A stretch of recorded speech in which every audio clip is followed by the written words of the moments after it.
Disclaimer, ये video मेरी नहीं है, एंटरटेनमेंट के लिए बनाई जा रही है। जिस यूट्यूबर की उस यूट्यूबर का लिंक डिस्क्रिप्शन में मिल जाए। वो बोली कि हाँ सब ठीक है, लेकिन जब थोड़ा और पूछा गया तो उसने मान लिया कि असल में वो बिल्कुल भी ठीक नहीं है। बस उसमें सोचने भर से उसकी सांसें रुक सी जाती थीं। घर में बिखरे हुए मुअल के निशान उसके मन में गहरे धंस चुके थे और वो कभी मिटने वाले नहीं थे। दुनिया की कड़वी बातों ने उसे मजबूत बना दिया था, पर उसका दिल अब भी अपने करीबियों के दिए हुए घावों से संवेदनशील था। बियामोंटे ने फिर एक ऐसा ख्याल रखा जिसने नाहू को उलझन में डाल दिया। उसने कहा कि क्यों न वो दोनों आज़ाद हो जाएं। नाहू समझ नहीं पाई कि उसका मतलब क्या है। फिर उसने समझाया कि वो कुछ ऐसा सोचे जिसे उसने कभी किया न हो, लेकिन हमेशा करने की इच्छा रही हो, पर किसी और की खातिर छोड़ दिया हो। नाहू ने थोड़ी देर रुककर माना कि उसके दिमाग में एक चीज आती है। दृश्य बदलते ही नाहसू ने अचानक सिगरेट खरीद ली। उसे बहुत अजीब और शर्मनाक लगा, जैसे कोई बागी किशोरी हो। उसने सोचा कि आखिर उसने ऐसा क्यों किया जबकि वो इसे अफोर्ड भी नहीं कर सकती थी। लेकिन मन में हमेशा जिज्ञासा रही थी। वो सोचती थी लोग सिगरेट क्यों पीते हैं। उसे याद आया कि मचोल के हाथ में हमेशा सिगरेट होती थी। जब वो पहली बार मिले थे तो उसे उसका ये आदत बिल्कुल अच्छी नहीं लगी थी। उसने उसे टोका और मचोल ने एक कश लेकर ही सिगरेट फेंक दी थी। उसने उससे पूछा था कि क्या ये उसे अच्छा नहीं लगता। तब उसने मुस्कुराते हुए कहा था, मैं अपनी बीवी को धुआं नहीं सूंघने दे सकता। उस समय उसकी ये बात सुनकर नाहसू का जवान दिल बेवकूफ़ी से धड़क उठा था, लेकिन सालों के साथ ये उसकी आदत बन चुकी थी।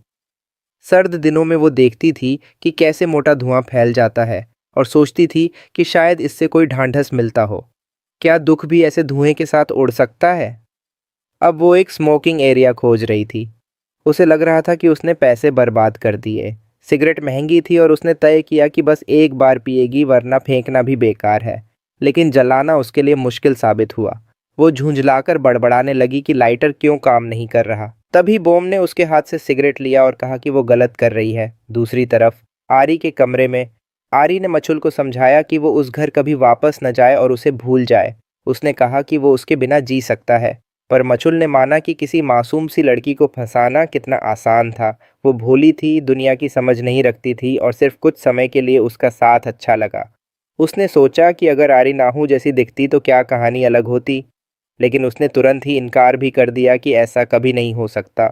उसने माना कि औरत मर्द एक दूसरे से चिपक कर रहते हैं और सच यही था। फिलहाल वो यहीं रहेगा, घर नहीं जाएगा। उसे लगता था कि पति जैसी शख्सियत के बिना नाहसू वही तो उसकी अहमियत को समझ लेगी। शुरू में शायद वो नाराज और टूटी हुई महसूस करेगी, लेकिन वो जानता था कि नाहसू उसे कभी छोड़ नहीं पाएगी। जितना भी वो उसे दुख देगा, अगर वो उसकी जगह है तो आखिरकार वो सब घाव फिर से गले लगा लेगी। फिर सीन पलटता है और बोनते नाहू के हाथ से सिगरेट लेकर कहता है, ये ऐसे नहीं किया जाता। नाहू ने पूछा कि उसने उसके सवाल को टाल क्यों दिया था, कि उसे कैसे पता चला वो कहाँ गई थी। बियामोंटे ने समझाया कि उसने पहले उसे कहते सुना था कि वो कन्वीनियंस स्टोर जा रही है और ये उसके घर के सबसे करीब वाला स्टोर था।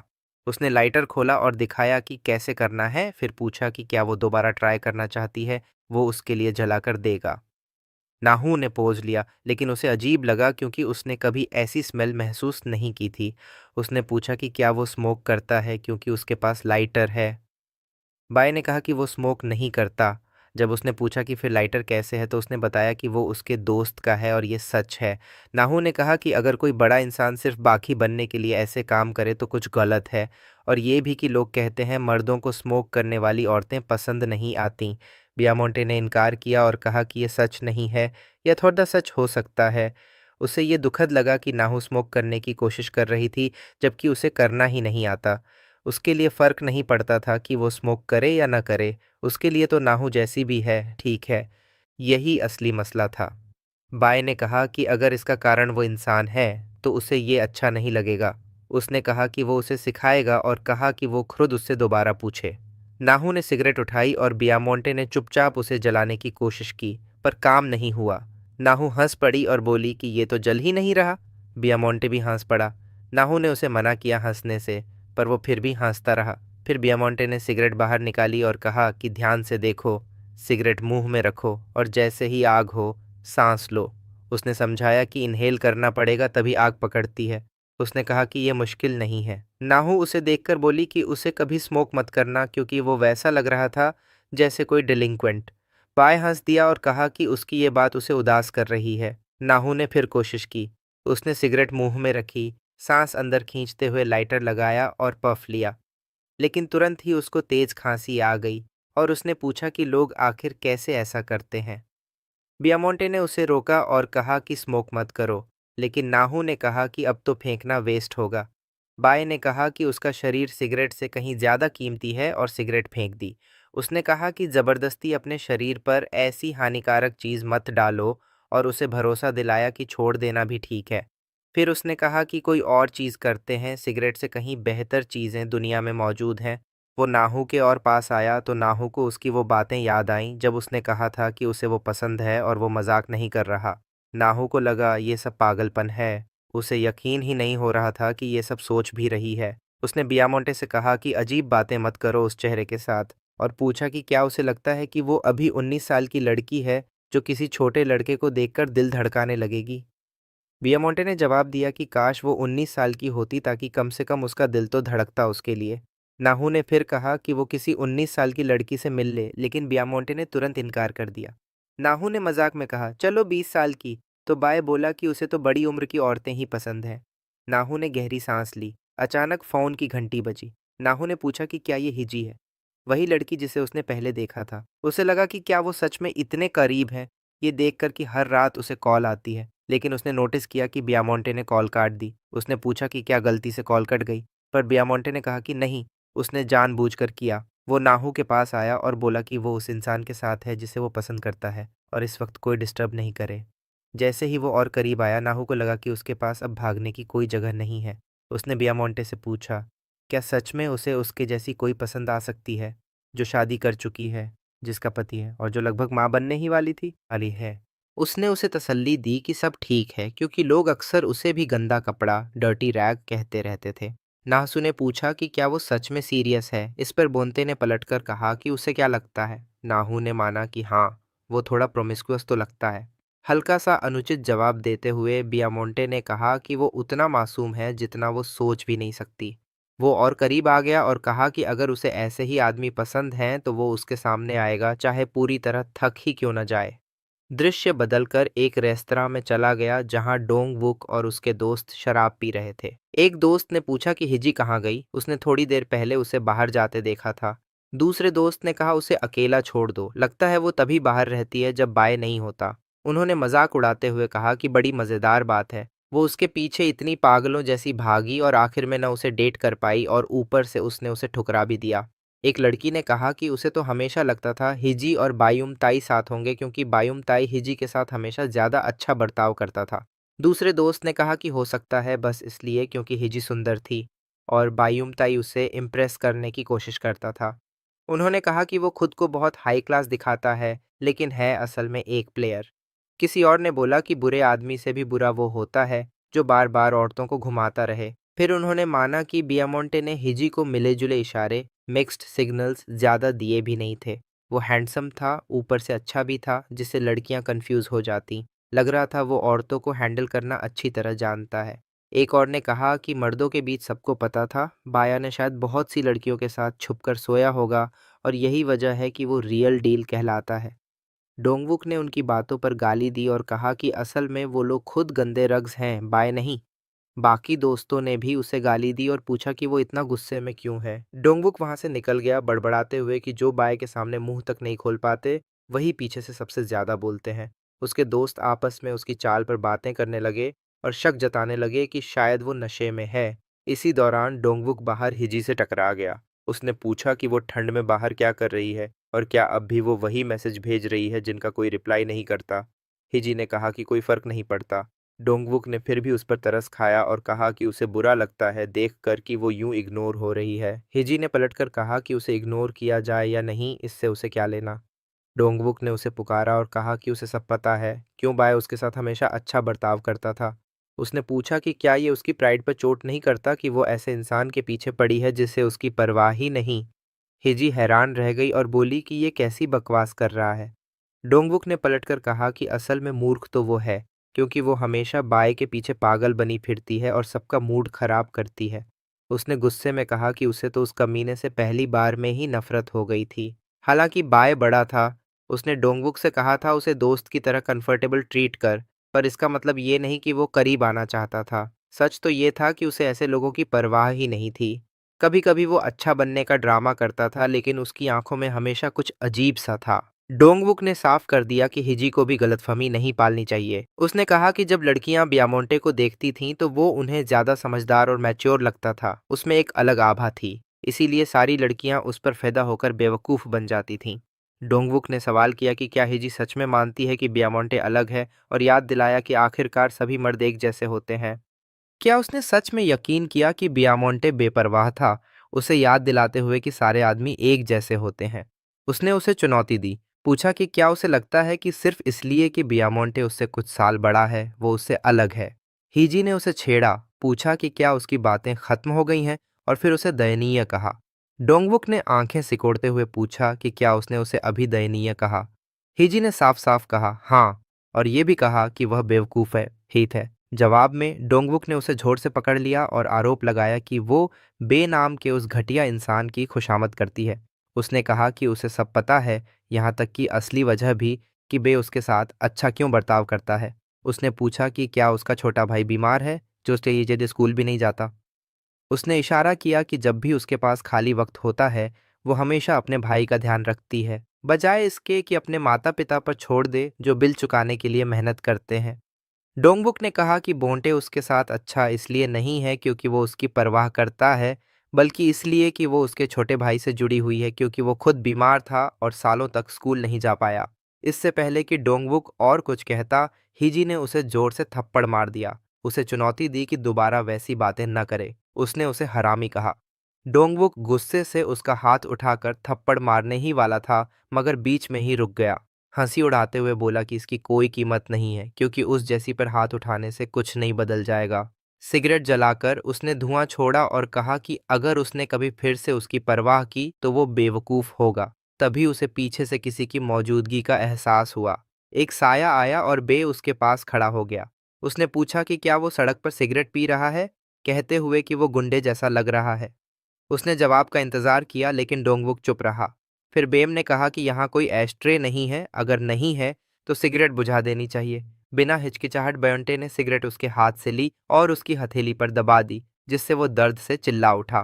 बयोंटे चला गया और पीछे से हिजी ने उसे पुकारा, मगर उसने अनदेखा कर दिया। नाराज होकर उसने चिल्लाकर कहा कि उसे नजरअंदाज मत करो, उसने उसे बुलाया है।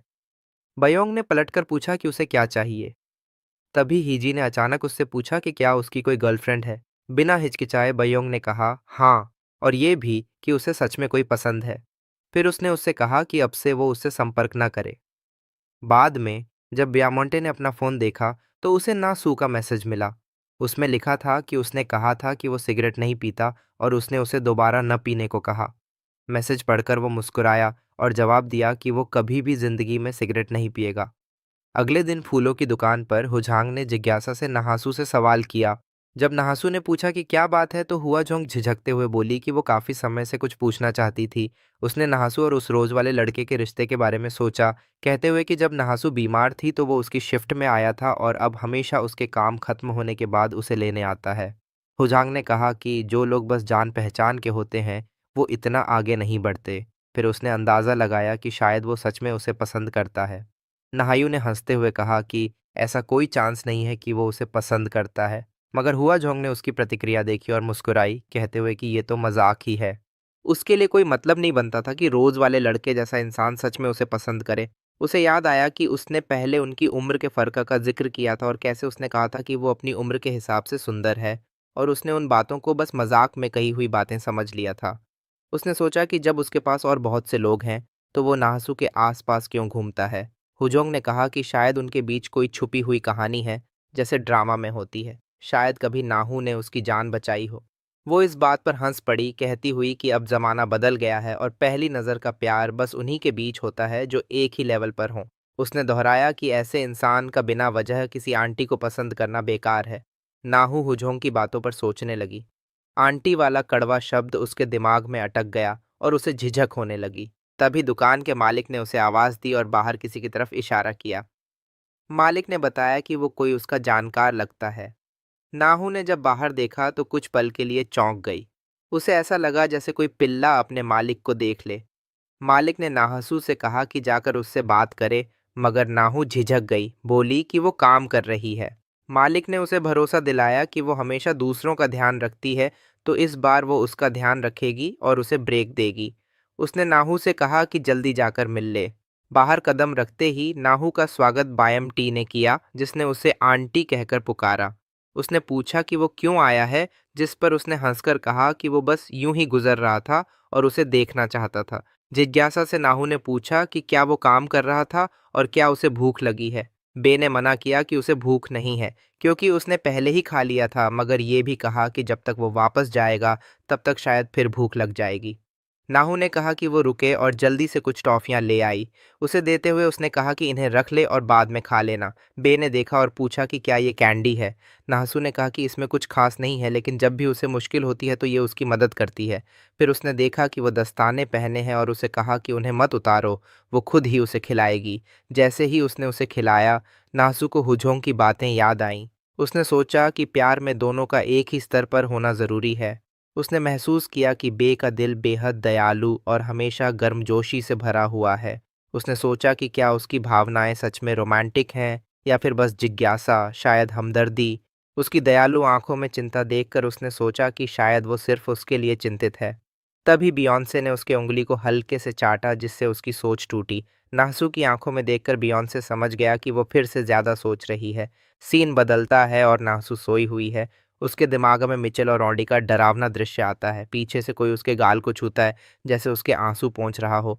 नाहसू सोचती है कि क्या ये कांग मिचेल है, क्योंकि हाथ बड़ा और ठंडा लगता है, मगर वो शख्स छुपा रहता है।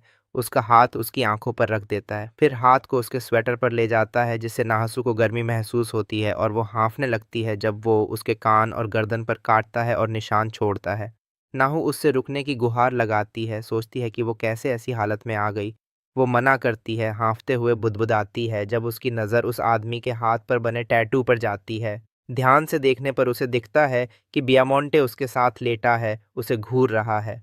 उसी पल नाहसू अचानक जाग जाती है, चेहरा पूरा लाल हो चुका है। वो सोचती है कि आखिर उसने अभी कैसा सपना देख लिया। वो सोचती है कि कहीं उसने पूरी तरह अपना दिमाग तो नहीं खो दिया। उसे समझ ही नहीं आता कि इतना अजीब सपना क्यों आया। अगर उसने सच में कुछ ऐसा किया भी होता तो वो इतनी बेतुकी चीज़ कैसे सोच सकती थी। वो उसे ही दोष देती है, पक्का मान लेती है कि ये सब उसी की गलती है। उसका बर्ताव बहुत लापरवाह रहा है, जिससे उसे लगता है कि क्या सारे छोटे लड़के इतने सीधे साधे होते हैं। उसने बेझिझक कह दिया था कि उसे बड़ी उम्र की औरतें पसंद हैं, और ये बात उसे बिल्कुल बेतुकी लगी। उसे लगता है कि ये सही मौका है छोटे लड़के को उसकी हिम्मत के लिए दोष देने का। वो सोचती है कि शायद इसलिए क्योंकि वो लंबे समय से किसी रिश्ते में नहीं रही। मिचेल के साथ सब खत्म होने से पहले भी उनके बीच नज़दीकी पल बहुत कम थे, हमेशा किसी न किसी बेवकूफ़ी भरे बहाने के साथ। उस पर एक गिल्ट छा जाता है जब उसे एहसास होता है कि वो खुद एक अपरिपक्व बड़ी हो चुकी है। पिछले कुछ रातों में जब उसने सपना देखा कि मिचेल उसे छोड़ रहा है, तो वो सपने अब उसे कहीं बेहतर लगते हैं। मगर वो इस सच्चाई को मानने से इनकार करती है। खुद से कहती है कि ये सब झूठ है, क्योंकि कोई भी रात उससे बुरी नहीं होती जब कोई पसीने और आंसुओं से भीगा हुआ उठे। और अब वो इस बात को अच्छी तरह समझ चुकी है। उसका रिश्ता एक ऐसे अजीब और समझ से बाहर इंसान के साथ था, जो न पूरी तरह बिगड़ा हुआ था, न पूरी तरह मासूम। बे बहुत लापरवाह था। उसने उसे दुख मनाने का भी वक्त नहीं दिया। वो सोचती है कि उसकी वजह से उसके दिन और रात दोनों ही उलझे हुए हो गए हैं। सीन बदलता है और रेस्टोरेंट में मालिक जगह छोड़ते हुए उसका शुक्रिया करता है उसकी मेहनत के लिए। वो मानती है कि उसने एक और मुश्किल दिन सह लिया है। वो सोचती है कि घर जाते वक्त कुछ बियर पी लेगी, मगर जैसे ही उसने शीशे में बे की परछाई देखी, उसे एहसास हुआ कि वो फिर आ गया है। मालिक ने नाहू को आवाज़ दी, बताते हुए कि ये लड़का हर रोज़ उसे लेने आता है। नाहू मानती है कि हाँ, इससे उसे थोड़ा सुरक्षित महसूस होता है, क्योंकि ये इलाका एंटरटेनमेंट डिस्ट्रिक्ट से भरा है। मालिक ने भी सहमति जताई, कहते हुए कि क्योंकि वो देर रात तक काम करती है, उसके घर के आसपास की गलियां काफ़ी अंधेरी हो सकती हैं। जैसे ही नाहसू निकलने की तैयारी करती है, वो सहजता से कहती है कि रात को अकेले चलना उसे डरावना लगता है, जिससे मालिक उसकी बातों पर उलझन में पड़ जाता है। फिर वो कहती है कि वो पहले निकल जाएगी और मालिक वहीं ठिठकी रह जाती है। बाहर दुकान के सामने बियामोंटे नाहू का इंतजार कर रहा था और पूछता है कि क्या उसका काम खत्म हो गया। नाहू सिर हिलाती है। वो कहता है कि वो उसका इंतजार कर रहा था, जिससे नाहसू को अजीब लगता है कि वो अचानक उसका हाथ क्यों बढ़ा रहा है। बे बताता है कि उसने पिछली रात बहुत डरावना सपना देखा और सुझाव देता है कि उन्हें चलते वक्त हाथ पकड़ना चाहिए। नाहू को तुरंत अपना सपना याद आ जाता है और उसके पूरे शरीर में सिहरन दौड़ जाती है। वो जल्दी से कहती है कि वो थोड़ा दूर चले और ज़्यादा पास ना आए, मगर भोंटे जिद करता है कि वो उसके साथ चलना चाहता है, उससे विनती करता है कि उसे पास रहने दे। नाहसू सख्ती से मना करती है, कहती है कि वो दूसरी तरफ से चले। बाइटे फिर अपनी सफाई में कहता है कि उसने पिछली रात डरावना सपना देखा था। नाहू जवाब देती है कि इसी वजह से वो उसके साथ है, मगर बे कहता है कि वो अभी भी छोटा है और रात को अकेले चलते वक्त डर लगता है। जब भोंटे नाहू की तरफ देखता है तो उसे लगता है कि उसके कान लाल हो रहे हैं। वो मानता है कि वो पीछे से चलेगा, लेकिन पूछता है कि क्या वो कम से कम उसका हाथ पकड़ सकता है। वो धीरे से उसकी उंगली पकड़ता है और पूछता है कि क्या ये ठीक है। नाहू थोड़ी देर हिचकिचाती है, मगर आखिरकार कहती है कि वो पास आकर उसके साथ चले। फिर वो कहती है कि उसका हाथ पकड़ ले, जिस पर बियामोंटे तुरंत मान जाता है। अब उसे डर नहीं लगता और बियामोंटे सिर हिलाकर इसकी पुष्टि करता है। वो कहती है कि ये कितना मज़ेदार है कि एक बढ़ते हुए लड़के को किसी बुरे सपने पर रोना आ जाए। बियामोंटे अचानक विषय बदल देता है और सामान्य अंदाज में पूछता है कि क्या आज ज़्यादा ठंड है। नासू तुरंत पकड़ लेती है और पूछती है कि क्या वो शर्म छिपाने के लिए बात बदल रहा है। जब बियामोंटे झिझकता है तो वो मान लेती है कि उसने उसे पकड़ लिया है। वो खुद से हंस पड़ता है, सोचते हुए कि अजीब बात है, नाहसू का चेहरा लाल दिख रहा था। सीन बदलता है और चेयरमैन को हाल ही की घटनाओं की रिपोर्ट मिलती है। इसी बीच अगली सुबह बेयोम जैसा दिखने वाला दूसरा शख्स, यंग मास्टर टॉम, आता है और आदमी को नमस्ते करता है और उसका स्वागत करता है। वो कहता है कि उसे लौटे हुए काफ़ी वक्त हो गया है। पूछता है कि कोरिया में आते ही इतनी ठंड क्यों लग रही है। निराश होकर कहता है कि लगता है चेयरमैन उससे ज़्यादा जिएंगे तो कोई दिक्कत नहीं है। फिर तंज कसते हुए पूछता है कि क्या उसका प्यारा छोटा भाई ठीक है। स्थिति पर नज़र रख रहे गार्ड ने पूछा कि क्या उसे सच में दिलचस्पी है, जिस पर ताई हंसकर कहता है कि उसे कोई दिलचस्पी नहीं। वो कहता है कि अपने भाई की मृत्यु सूचना के अलावा उसे उस कमीने की कोई खबर नहीं चाहिए। जब गार्ड ने बताया कि वो मर चुका है तो ताई हैरान रह गया। उसने पूछा कि क्या उसे ही ये कहने को कहा गया था, जिस पर गार्ड ने हाँ की। ताई ने कहा कि उसका छोटा भाई काफ़ी शरारती हो गया है उसकी गैर मौजूदगी में, और कहा कि ऐसा हो ही नहीं सकता कि वो मर गया हो। वो हमेशा ज़िद्दी तरीके से ज़िंदगी से चिपका रहता था और ऐसा नहीं हो सकता कि वो यूं ही मर जाए, क्योंकि उसने कभी उसे चैन से जाने नहीं देने का निश्चय किया था। बात को टालते हुए उसने कहा कि वो थक चुका है और होटल चलने का सुझाव दिया। गार्ड ने पूछा कि क्या वो फैमिली हाउस नहीं जाएगा, जिस पर ताई ने ताना मारते हुए पूछा कि क्या उसे सच में लगता है कि वो वहाँ सो पाएगा। लेकिन फिर उसे एहसास हुआ कि वो बिना बैग हवा में लटका हुआ है। ताई ने कहा कि छूने के लिए कुछ नहीं है, बिल्कुल कुछ भी नहीं, और गार्ड से कहा कि इसे भूल जाओ। जेट लैग को दोष देते हुए उसने सुझाव दिया कि बाहर चलकर औरतों से मिलते हैं।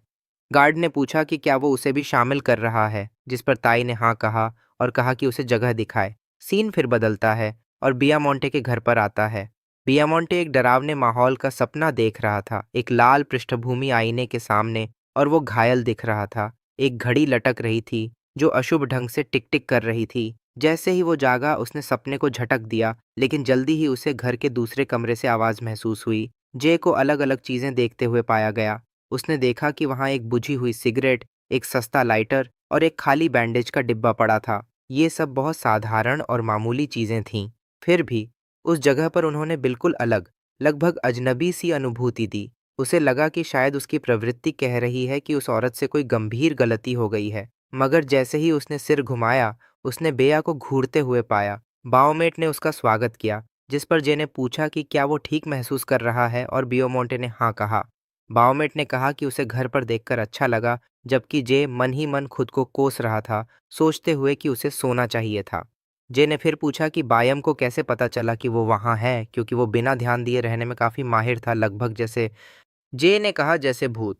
बॉम ने कहा कि ये इसलिए क्योंकि सब बिखरा हुआ था। जे को जल्द ही एहसास हुआ कि बायम टी गुलाबों की बात कर रहा था, और उसने पूछा कि क्या वो पागल हो गया है। बाओमेट ने हालात के बारे में पूछा। जे ने कहा कि वो उसे ये बताने आया था कि बड़ा बेटा देश में आ चुका है, हालांकि उसे यकीन नहीं था कि उसे उठाना चाहिए था क्योंकि वो सो रहा था। बाटी ने सोचा और पूछा कि क्या सच में ऐसा था। फिर उसे अपने डरावने बुरे सपनों की याद आई। बियोन ने पूछा कि क्या ये मसला इतना ज़रूरी था कि जे उसके घर में घुस आया, जिस पर जे ने मुस्कुराकर हाँ कहा और बताया कि उसे लगा बोंटे तुरंत सुनना चाहेगा, क्योंकि वो बड़े बेटे के आने को लेकर चिंतित दिख रहा था। जे ने फिर पूछा कि क्या उसने गलत समझ लिया था। बियोन बाहर निकलते हुए बोला कि ठीक है, और यही वजह थी कि उसने उसे पासवर्ड दिया था। उसने उसका शुक्रिया किया और कहा कि उसे आगे भी उसके सहयोग की उम्मीद है। सीन फिर नाहू की तरफ बदलता है। वो सुबह उठी और सोचा कि हाल ही में वो थोड़ा देर से उठने लगी है, क्योंकि मिचेल अब नहीं था। उसे सुबह जल्दी उठकर नाश्ता बनाने की ज़रूरत नहीं थी। उसका खर्च भी पिछले कुछ दिनों में कम हो गया था, लेकिन अभी भी कर्ज का पहाड़ बाकी था, और कांग मिचुअल, जिसकी बड़ी हथेलियां उसे नियमित रूप से पैसे दिया करती थीं, अब नहीं था। उस अफेयर से छोड़े गए जख्म लगातार असहनीय दर्द नहीं देते थे। फिर भी वो एक हल्की सी मुस्कान बना पाई, खुद को यकीन दिलाते हुए कि सब ठीक है। लेकिन अचानक एक तेज टीस उसके दिल में उठी और उसकी आंखों से बिन बताए आंसू निकल आए। 13 साल की यादें, हर एक पल जो उसने जीते हुए बिताया था, उसे उसकी याद दिलाने के लिए काफी थे। वो जगह जो कभी जिंदगी से बड़े इंसान से भरी हुई थी, अब खाली हो चुकी थी। उसने सोचा कि क्या ये खालीपन कभी भर पाएगा। उसने सोचा कि क्या वो सच में कांग मिचुल को कभी भूल पाएगी। काश ये दर्द एक शारीरिक निशान छोड़ जाता तो शायद वक़्त के साथ भर जाता। लेकिन उसने सोचा कि कहीं ऐसा तो नहीं कि वो हमेशा इस घाव से बहती रहेगी। उसका नाम उसे तब तक सताता रहेगा जब तक वो मर न जाए। उसने सोचा कि कितने वक्त तक वो उसके दिल का जख्म बना रहेगा। नाहसू ने फिर एक फूला हुआ टेडी बियर देखा, और बोंटाई की वो बात याद आई कि उसे उस रात डरावना सपना आया था।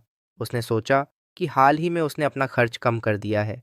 उसने सवाल किया कि क्या यही वजह थी कि उसके जैसी औरत, जो कभी पैसे बेवजह खर्च नहीं करती, अचानक इतना आवेग में आकर टेडी बियर खरीद लाई। उसने वो टेडी एक ऐसे लड़के के लिए खरीदा था जिसे बुरे सपनों से डर लगता था। सीन फिर रेस्टोरेंट में शिफ्ट होता है, जहां मालिक ने नासू से पूछा कि क्या उसे एक पुरानी कहानी पता है।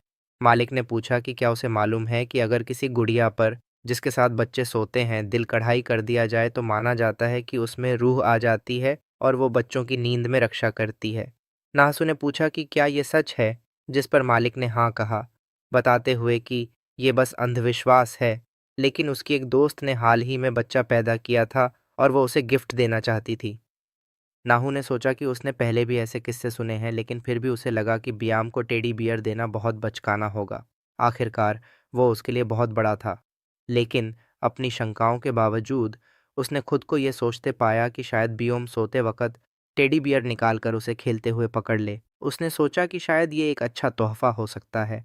ब्यामोंटे ने उसकी शक्ल देखकर पूछा कि वो क्या सोच रही है, जिस पर नाहू ने बस कहा कि कुछ नहीं। बॉम ने फिर पूछा कि क्या वो उस दिन व्यस्त है। नाहू ने सोचा कि उसने अभी काम खत्म किया है और घर जाकर टेडी बियर पर कढ़ाई करनी है, और झिझक गई। किसी वजह से उसका मन मना करने का नहीं हुआ। नाहसू के पास इन दिनों पहले से ज्यादा खाली वक्त था। बियामोंटे ने उससे कहा कि थोड़ा वक्त उसके साथ बिताए। वो मान गई और पूछा कि वो क्या करना चाहता है। बिना हिचकिचाए बियामोंटे ने उसके सिर पर हेलमेट पहना दिया। नाहू हैरान होकर पूछी कि वो क्या कर रहा है और अचानक हेलमेट क्यों पहना दिया। बॉम्ब ने कहा कि वो उसे कहीं ले जाने वाला है, जिससे नाहसू को थोड़ी शर्मिंदगी हुई। फिर बॉम्ब ने उसे उठा लिया, जिससे वो और भी घबरा गई। सीन बदलता है और जे दिखता है, जिसे बियामोंटे बुलाता है कि थोड़ा आराम करे, क्योंकि वे साथ में बाहर घूमने वाले हैं। इस बीच जे कमरे में अलग अलग चीजों का निरीक्षण करता हुआ दिखता है। फिर सीन बदलता है, जहां बियामोंटे हेलमेट उतारते हुए कहता है कि वे उस जगह पहुंच गए हैं जहां वो उसे लाना चाहता था। उसने बताया कि वो अक्सर यहां अकेले आता है जब भी उसके पास वक्त होता है। फिर उसने नाहू से पूछा कि उसे कैसा लग रहा है। नाहू ने महसूस किया कि उसका घर चांद के काफी करीब लगता है, खासकर ऐसी बस्ती में रात को। सियोल की रोशनी का नज़ारा नीचे दिख रहा था जब वो सीढ़ियां चढ़ रही थी। टिमटिमाती रोशनी उसकी आंखों में झलकती और हर मोड़ पर उसकी नजरें चमक जाती। उसे हमेशा पता था कि उसका घर इतनी ऊंचाई पर है, लेकिन उसने कभी पलटकर इस दृश्य को देखने का वक़्त नहीं निकाला था। लंबे ठहराव के बाद उसने सोचा कि क्या उसने कभी सच में इस जगह की खूबसूरती को महसूस किया है, जहां वो इतने सालों से रह रही है। बाय ने फिर पूछा कि क्या उसके पास कुछ कहने को है। नाहू झिझकी और उसके इरादों पर सवाल किया, जिस पर बियामोंटे ने उसे भरोसा दिलाया कि वहां कोई नहीं है। उसने उसे जोर से चिल्लाने के लिए कहा, समझाते हुए कि इससे उसका मन हल्का हो जाएगा। उसके शब्दों से प्रोत्साहित होकर नाहसू ने सोचा कि शायद उसे अपना दर्द निकाल देना चाहिए। थोड़ी देर रुककर उसने जोर से कांग मिचेल का नाम चिल्लाया, उसे कोसते हुए। उसे बेकार का कचरा कहा और पूछा कि क्या सच में वो खुद को इतना महान समझता है। उसने कहा कि अब वो चाहे तो अपनी जिंदगी का मजा ले, क्योंकि अब उसके लिए उसके दिल में कोई जगह नहीं है, भले ही उसे बाद में पछतावा क्यों न हो। उसने साफ कहा कि वो उसे कभी माफ नहीं करेगी। फिर एक लंबी सांस लेकर रुकी। बाय ने पूछा कि क्या अब उसे हल्का महसूस हो रहा है, जिस पर उसने हाँ कहा। फिर उसने पूछा कि क्या उसे ताजगी महसूस हो रही है, और नाहू ने फिर सिर हिलाकर हामी भरी। लेकिन जब उसने पूछा कि क्या उसने सच में अपने दिल की सारी बातें कह दी हैं, तो नाहू ने सिर हिला दिया, एक छोटी मुस्कान दी और उसका शुक्रिया किया। नाहू ने सोचा कि उसने कैसे पहचान लिया कि वो हल्की उदासी महसूस कर रही थी, जबकि उसे खुद भी एहसास नहीं था। नाहू ने बदले में उससे पूछा कि उसे हमेशा कैसे पता चल जाता है कि वो क्या महसूस कर रही है। उसने पूछा कि वो हमेशा ऐसा क्यों करता है और उसे और कितना बुरा महसूस कराना चाहता है। बाय ने जवाब दिया कि क्या उसे अंदाजा है कि जब उसे ये सब बातें किसी पसंदीदा इंसान से सुननी पड़ती हैं तो उसके दिमाग में क्या चलता है। नाहू ने उलझन में पूछा कि वो क्या सोच रहा है। बिना हिचकिचाए बायोंटे ने उसे उठा लिया और कहा कि उसके विचार काफी गैर शरीफ हैं। नाहू चौंक कर पूछी कि उसका क्या मतलब है। बेयोंट ने मजाक में पूछा कि क्या ये बताना ठीक रहेगा, लेकिन नाहू ने तुरंत मना कर दिया। फिर उसने उसे चिढ़ाया, बताते हुए कि उसका चेहरा लाल हो रहा है। शर्मिंदा होकर नाहू ने कहा कि ये ठंड की वजह से है। बायोन ने कहा कि अब चलने का समय हो गया है और वह उसे घर छोड़ देगा। उसने उसे बाइक पर चढ़ने के लिए कहा और चेतावनी दी कि यह खतरनाक होगा। उससे पहले से भी ज्यादा मजबूती से पकड़ने को कहा। नाहू ने हामी भरी और अपने हाथों को और कसकर उसके चारों ओर लपेट लिया। चलते समय वह सोचने लगी कि वह कितना अजीब है। उसकी चौड़ी पीठ, जो मुश्किलों से बनी है, एक शांत ताकत बिखेरती है। वह चाहती थी कि वह उन कंधों को, जिन्होंने दुनिया का दर्द उठाया है, और परिपक्वता से गले लगा सके, पर वह बस उस पर झुक गई और एक हल्की सांस छोड़ दी। दृश्य बदलकर बायोमोंटे के घर पहुंचता है, जहां जे गहरे विचारों में डूबा है। उसे समझ है कि चेयरमैन बाओंतेजू ऐसा आदमी नहीं है जिसे अनसुना किया जा सके। चेयरमैन ने उसे साफ आदेश दिया था कि अगर उसका बेटा कोई अजीब हरकत करे तो रिपोर्ट करना है। जब जे ने पहली बार यह आदेश पाया तो उसे यह विडंबना लगी कि इतना ताकतवर आदमी भी अपने बच्चे पर इतना नियंत्रण रखना चाहता है। यह सोचना कि सभी बड़े घराने इसी तरह चलते हैं और भी हास्यास्पद लगा। पहले तो उसने सोचा कि नौकरी छोड़ दे और बिगड़े हुए वारिस की बेवकूफ़ाना हरकतें उजागर कर दे, ताकि अच्छा इनाम मिल सके। लेकिन जल्दी ही उसने समझ लिया कि बिगड़े हुए बच्चे से निपटना बेहतर है, बजाय इसके कि वह खुद किसी लापरवाह कमीने की तरह मर जाए। उस जवान मालिक के बारे में कुछ अजीब सा महसूस होता था। उसकी हरकतें इतनी अजीब थीं कि जे की अंतरात्मा उसे नज़रअंदाज नहीं कर पाती थी। अगर वह उसके कामों को उजागर करता तो शायद कभी चैन से जी नहीं पाता। वह सोचता है कि क्या उसे और सतर्क होकर आगे बढ़ना चाहिए। पिछली रात की छुई भी न गई चीज़ों को देखकर लगता है कि जवान मालिक को अभी तक ये एहसास नहीं हुआ है कि वह अब भी चेयरमैन के आदेशों के तहत निगरानी में है। जे अपने अगले कदम पर विचार करता हुआ कमरे से बाहर निकलता है। उधर दृश्य बदलकर नाहू के घर पहुंचता है, जहां वह एक गुड़िया पर दिल की कढ़ाई कर रही है। थोड़ी देर के लिए रुककर वह अपने काम को निहारती है। हालांकि थोड़ा ज्यादा टांका लग गया है, फिर भी उसे यह काफी प्यारा लगता है। वह सोचती है कि इसे अपने काम पे ले जाए, मगर फिर ठान लेती है कि नहीं, कहीं यह गंदा ना हो जाए। इसलिए वह तय करती है कि कल अपनी पार्ट टाइम नौकरी के बाद बायोमोंटे के साथ घर लौटते समय उसे देगी। फिर वह सोचती है कि क्या उसे यह पसंद आएगा। इसी बीच आरी के घर में मिशेल गहरी सोच में बैठा है। कई दिन बीत चुके हैं जब से वह चला गया था। फिर भी नाहसू ने उससे संपर्क करने की कोशिश नहीं की। सच कहें तो उसने सोचा था कि वह तुरंत उसे ढूंढ निकालेगी, चाहे उसका गुस्सा शांत न भी हुआ हो। वह हमेशा से ऐसी रही है, बेखबर और उदासीन बनने का नाटक करती, लेकिन लगातार उसकी चिंता करती रहती है। ये उसकी आदत है कि वह हमेशा सोचती रहती है कि वह कहाँ है, क्या ठीक से खा रहा है और उसकी तबीयत कैसी है। उसे एहसास है कि वह हमेशा एक ही कपड़े नहीं पहन सकता। आरी बार बार उसे टोकती है, जोर देकर कहती है कि जो भी चीज़ चाहिए ले आए और कभी घर वापस न लौटे। वह सोचता है कि नाहू आरी की तरह नहीं है। नाहू हमेशा मितव्य ही रही है। अगर वह होती तो फटे कपड़े भी सीकर पहन लेती, शायद इसलिए कि आरी अभी छोटी है, वह ज़्यादा खर्च करती है। सब कुछ सोचने के बाद भी वह नाहिस की खैरियत को लेकर उत्सुक रहता है। वह सोचता है कि उसे कुछ ज़रूरी सामान पहुंचा दे और कल घर जाने का विचार करता है। इस बीच बाइट नाहू को मैसेज करता है कि आज वह मिलने नहीं आ पाएगा। नाहू जवाब देती है कि कोई बात नहीं, अगली बार मिल लेंगे। लेकिन वह थोड़ी सी चौंक जाती है। उसे एहसास होता है कि वह हर दिन उससे मिलने की इतनी आदी हो गई थी कि यह मानकर चलती थी कि हमेशा फिर से मिलेंगे। उसे समझ आता है कि उसकी अपनी जिंदगी है और कभी कभी मुलाकात मुमकिन नहीं होगी। फिर भी उससे हल्की सी निराशा होती है। वह तय करती है कि वह तय करती है कि अगली बार मिलने पर वह उसे कढ़ाई की हुई गुड़िया देगी, क्योंकि यह पहली बार था जब उसे किसी बच्चे से ऐसा संदेश मिला था कि वह अभी मैसेज नहीं कर सकता। वह मन ही मन दुआ करती है कि कुछ बुरा न हुआ हो। दृश्य फिर बदलता है और मिशेल घर की सीढ़ियां चढ़ता है। उसके चेहरे पर एक चौड़ी मुस्कान फैल जाती है। मिशेल घर को देखकर कहता है कि उसने यही उम्मीद की थी कि यह वैसा ही होगा। चाहे जितना भी बदला हो, यह अब भी कांग मचुल और नाहेसू का घर है, जिससे उसे सुकून मिला। चाहे जितनी सफाई हुई हो, घर फिर भी जर्जर ही दिखता था। हालांकि पिछली रात उसकी अनुपस्थिति में नाहू ने कुछ बदलाव किए थे। ऐसे स्थान पर नाहेसू का रहना सामान्य था। फिर उसकी नज़र एक गुड़िया पर पड़ी जिसे उसने पहले कभी नहीं देखा था, और उसने उसके वहां होने पर सवाल किया। उसने सोचा कि क्या नाहेसू को गुड़िया पसंद है, और इस ख्याल पर उसे हंसी आ गई। उसने कहा कि वह बिना पति के अकेली रही होगी, और जब वह आसपास था तो उसे अच्छे से बर्ताव करना चाहिए था। फिर उसने सोचा कि कुछ अंडरवियर साथ ले जाए, और यह सोचकर खुद ही हंस पड़ा। दृश्य बदलकर बायोमोंटे पर आता है, जो सीढ़ियां चढ़ रहा है। टॉम ने उसे देखते ही एक गिलास फेंक मारा, जो टूट गया। भाई बहन आमने सामने खड़े हुए, और ताही ने कहा कि काफी समय हो गया। उसने पूछा कि वह कैसा है। उसने कहा कि उसका छोटा भाई उसके सामने भी खड़ा दिखता है, और उसमें कोई प्यारी बात नहीं है। फिर उसने पूछा कि क्या वह पिछली बार से और लंबा हो गया है। उसने कहा कि घुटने नीचे कर ले ताकि उनकी आंखें बराबर हों, इससे पहले कि वह उसकी टांगें काट दे। बाइट ने व्यंग्य में कहा कि वह खुद भी लंबा हो सकता है, जिससे टॉम चिढ़ गया। गुस्से में टॉम ने कहा कि वह पहले से ही 27 साल का है, और पूछा कि क्या उसे सच में लगता है कि वह और लंबा होगा। बम्प ने फिर पूछा कि क्या उसने कभी सोचा है कि वह लंबा क्यों नहीं हुआ, और बताया कि उसे पहले बहुत भयानक बढ़ने का दर्द हुआ करता था। उसने याद किया कि वह हर रात उसके पैरों के दर्द से रोता था, और यह उसे डराता था। उसने मजाक में पूछा कि क्या वह अब भी रात में रोता है। यह सुनकर टॉम गुस्से में गाली देने लगा और कहा कि वह काफी समय से मार नहीं खाया है, इसलिए अब पिटाई खाने को बेताब है। जे बड़ी मुश्किल से उसे रोक पाया जब ताही ने चेतावनी दी कि एक दिन वह उसे जरूर मार डालेगा, जैसे उसने अपनी माँ को मारा था। बाय मुस्कुराते हुए बोला कि वह इसका इंतजार करेगा। तभी एक पहरेदार आया और बताया कि चेयरमैन आ गया है। ताही चिढ़ गया और जे को देखकर आदेश दिया कि छोड़ दे।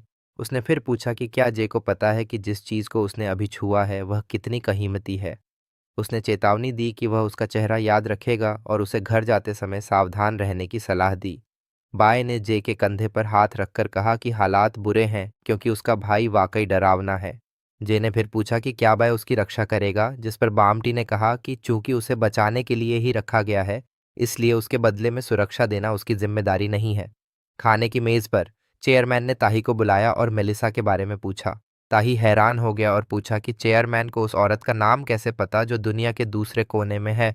उसने गुस्से में कहा कि चेयरमैन उसके उन बच्चों की जांच कर रहा है जो पहले ही विदेश जा चुके हैं। चेयरमैन उसे घूरते हुए रुका। टॉम बेचैन होकर बोला कि उसे नहीं पता मेलिसा क्या कह रही है, लेकिन उसका उससे कोई लेना देना नहीं है। उसने उसे एक पागल औरत कहा जो पैसे चाहती है, जबकि वह पहले से ही किसी और के साथ रहती है। चेयरमैन चुपचाप उसे देखता रहा। टॉम और परेशान होकर बुदबुदाते हुए गाली देता है और फिर माफी मांगता है। उसने चेयरमैन को भरोसा दिलाया कि अब से वह ज्यादा सावधानी बरतेगा और कोरिया में चुपचाप रहेगा, ऐसी परेशानियों से बचने के लिए। फिर चेयरमैन ने बांते की ओर ध्यान दिया और पूछा कि क्या उसे कोई दिक्कत है। बांते थोड़ी देर के लिए रुका और नाहसू को याद किया, मगर आखिरकार उसने इनकार कर दिया और कहा कि सब कुछ ठीक है। दृश्य बदलकर नाहाइसू की ओर आता है, जब वह अपने घर के अंदर कदम रखती है। वह हैरान रह गई जब उसने देखा कि कांग मिशेल वहां मौजूद है। वह ठिठक गई और फिर उससे बोली कि तुरंत बाहर निकलो। उसने चिल्लाकर कहा कि क्या वह पागल हो गया है, और पूछा कि वह खुद को क्या समझता है जो यहाँ आ गया। मिशेल मुस्कुराया और बोला कि उसकी प्रतिक्रिया तो काफ़ी फीकी है। उसने फिर पूछा कि क्या वह ऐसी जगह आ गया है जहाँ उसे नहीं आना चाहिए था, और कहा कि यह उनका घर है। नाहू ने सख्ती से कहा कि अब यह उनका घर नहीं बल्कि सिर्फ उसका है। उसने तुरंत निकल जाने का आदेश दिया और आरोप लगाया कि उसमें ज़मीर नहीं है जो एक जवान लड़की को फुसलाया। मिशेल ने उसका हाथ पकड़ लिया और पूछा कि क्या वह आरी की बात कर रही है, यह बताते हुए कि आरी 25 साल की है और अपने फैसले लेने के लिए काफ़ी बड़ी है। नाहसू ने जवाब दिया कि ऐसी बात तो सिर्फ हमउम्र लोग ही कह सकते हैं, और कहा कि एक बड़े आदमी के नाते अगर वह समझदार है तो उसे आरी से बचना चाहिए था। मिशेल उसके और करीब आया और पूछा कि क्या वह बड़े बनने की कोशिश कर रही है। उसने पूछा कि क्या वह खुद से ईमानदारी से कह सकती है कि वह जल रही है। उसने और दबाव डालते हुए पूछा कि क्या उसे चोट इसलिए लगी कि वह उससे 8 साल छोटी औरत के साथ था, या फिर इसलिए कि वह उसे याद कर रही है। नाहू गुस्से में गालियां देती है और उसका हाथ छोड़ने का आदेश देती है। उसने फिर उस पर चीजें फेंकी और कहा कि तुरंत निकल जाए। मिशेल ने सांस भरी और कहा कि वह सच में पागल है और बोला कि वह जा रहा है, लेकिन जाने से पहले उसने मुस्कुराते हुए कहा कि वह उसे फिर देखेगा। नाहिस्तु ने चिल्लाकर कहा कि वह ऐसी बकवास न करे और उसे दोबारा कभी लौटने से मना किया। उसने धमकी दी कि अगर वह लौटा तो वह रिपोर्ट कर देगी। जब मिशेल चला गया तो उसने नाहासू की प्रतिक्रिया के बारे में सोचा। उसे लगा कि वह दिखावा कर रही है, कि उस पर कोई असर नहीं पड़ा, मगर सच में वह अतीत को छोड़ नहीं पा रही। उसके गुस्से और आंसुओं के करीब देखकर उसे एक अजीब सुकून मिला। उसे लगा कि उसकी ठंडी और बेजान गुड़िया जैसी शक्ल देखने से अच्छा है कि वह इंसान की तरह भावनाएं दिखाए। इस बीच घर के अंदर नासु कांप रही थी। वह जमीन पर गिर गई और अजीब महसूस करने लगी। उसी पल उसके दिमाग में सिर्फ एक नाम आया, बाय। अपनी घबराहट में उसने उसका नाम लेकर उसे बुलाया और बाय ने कॉल उठाई। जब बायंते ने कॉल उठाया तो उसने सोचा कि जैसा उम्मीद थी, उसे उस आदमी को मार देना चाहिए था। तभी जे ने उसे पुकारा और पूछा कि क्या उसे आज ही नौकरी बदलनी चाहिए और क्या अब उसका इरादा किसी को दफनाने का है। बायोन से मुस्कुराया और इनकार कर दिया, सोचते हुए कि अभी नहीं, कम से कम अभी नहीं। अगर उसने ज्यादा साफ कहा तो उसका पतन और भी भयानक होगा। इस बीच ताही ने अपना चेहरा धोया और सोचा कि वह ऐसा करने में असमर्थ है। जब पहरेदार ने पूछा कि क्या वह ठीक है, ताही ने कहा कि क्या वह ठीक दिखता है और बोला कि माहौल बहुत ही खराब है। उसे समझ ही नहीं आ रहा था कि उसे खाना चाहिए या उल्टी करनी चाहिए। और बुरा तब हुआ जब चेयरमैन उसे खाली निगाहों से देख रहा था और बोंते मुस्कुरा रहा था। उसने उसे कोसा, सोचते हुए कि क्या पहरेदार ने नहीं देखा कि बोंते किस हाल में वहां आया था। पहरेदार ने पूछा कि क्या वह दूसरे छोटे मालिक की बात कर रहा है, जिस पर ताही ने हाँ कहा। पहरेदार ने बताया कि उसने थोड़ी देर पहले आराम किया था और कुछ खास ध्यान नहीं दिया। ताही ने फिर पूछा कि क्या वह ठीक उसी तरह बर्ताव कर रहा था जैसे चेयरमैन करता है, यह जताने के लिए कि वह जानबूझकर सबके सामने दिखावा कर रहा है। ऐसा लगता था जैसे वह चेयरमैन की जगह पर ही बैठने लायक है, मानो पूरा परिवार पहले से ही उसके नियंत्रण में हो। ताही कड़वाहट से हंस पड़ा और कोसते हुए बोला कि वह रखैल का बेटा है।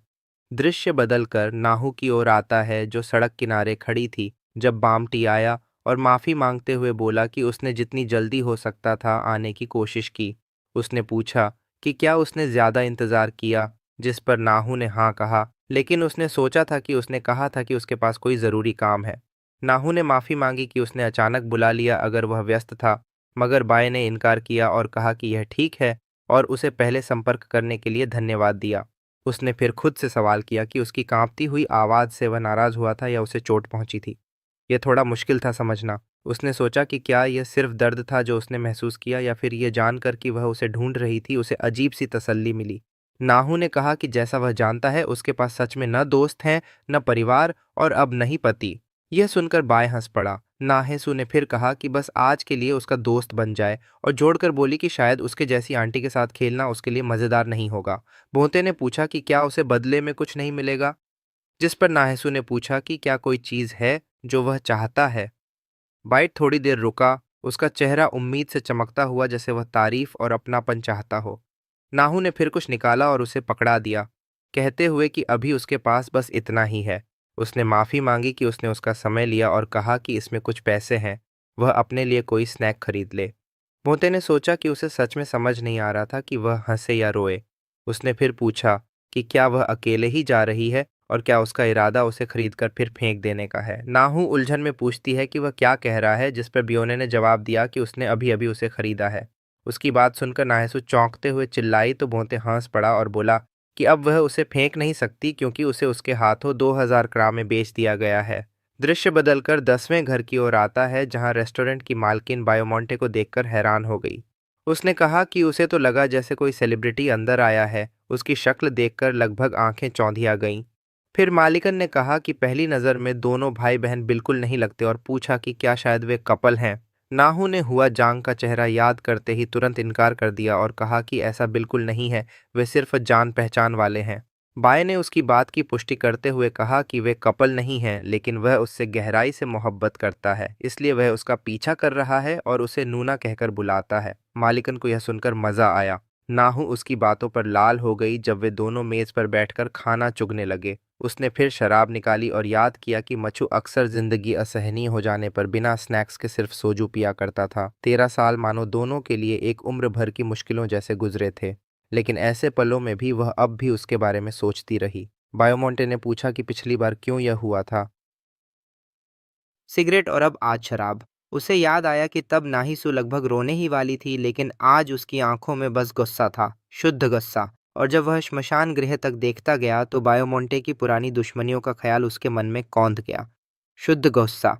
नाहू ने कहा कि उसने कहा था कि बहुत सारी अच्छी चीज़ें हैं तो वह सब उसे दे रही है, लेकिन बाम ने कहा कि जिन अच्छी चीज़ों की वह बात कर रहा था वे ये नहीं थीं।